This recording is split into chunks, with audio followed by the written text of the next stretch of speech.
ઉપલેટામાં Shri Ashapura education and charitable trust દ્વારા વિનામૂલ્યે વિતરણ કરવામાં આવ્યું। રાજકોટ જિલ્લાના ઉપલેટામાં ઘણા વર્ષોથી કાર્યરત સેવાકીય કાર્ય કરતી ઉપલેટામાં Shri Ashapura education and charitable trust Ranubha Navalsangh જાડેજાના સહયોગથી ઇસ્લામ વિસ્તારમાં દર વર્ષની જેમ આ વર્ષે પણ વિનામૂલ્યે ફૂલસ્કેપ ચોપડાનું વિતરણ કરવામાં આવ્યું। આશાપુરા એજ્યુકેશન ચેરિટેબલ ટ્રસ્ટ દ્વારા અનેક સેવાકીય પ્રવૃત્તિઓ કરવામાં આવે છે। જન્માષ્ટમી, દિવાળી, દશેરા તેમજ મકર સંક્રાંતિ જેવા તહેવાર નિમિત્તે અલગ અલગ વેરાયટીઓ વિનામૂલ્યે જેમાં મીઠાઈ તેમજ ફરસાણ જેવી વસ્તુઓનું વિતરણ કરવામાં આવે છે।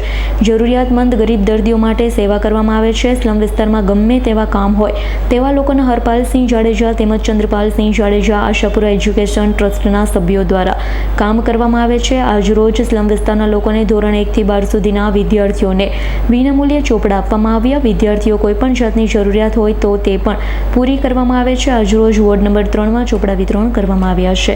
આપનું નામ? જાડેજા ચંદ્રપાલસિંહ રણુભા, સદસ્ય શ્રી ઉપલેટા નગરપાલિકા વોર્ડ નંબર 3।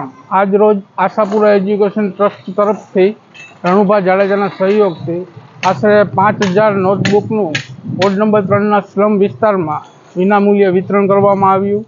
તેમજ આશાપુરા એજ્યુકેશન ટ્રસ્ટની અનેક ઘણી સેવાઓ દર વર્ષે જેમ કે ગરીબ દર્દીઓને આર્થિક સહાય, સાતમ આઠમ ઉપર મીઠાઈ તેમજ ફરસાણનું વિતરણ કરવામાં આવે છે। આવી નવી પ્રવૃત્તિ અમારા ગ્રુપ તરફથી ચાલુ રહે।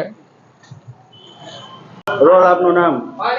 મારું નામ ભગવાનદાસ બાપુ નિરંજની, માનવતાવાદી સેવાભાવી કાર્યકર।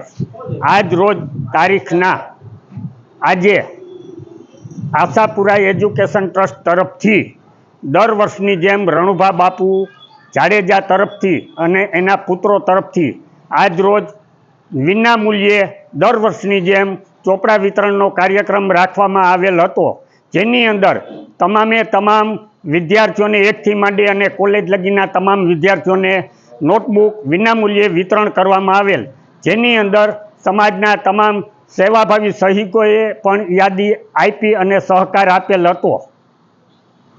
વિપુલ ધમેચાનો રિપોર્ટ, S9 ન્યૂઝ, રાજકોટ। અમારી તમામ માહિતીથી અપડેટ રહેવા માટે જોડાયેલા રહો S9 ન્યૂઝ સાથે।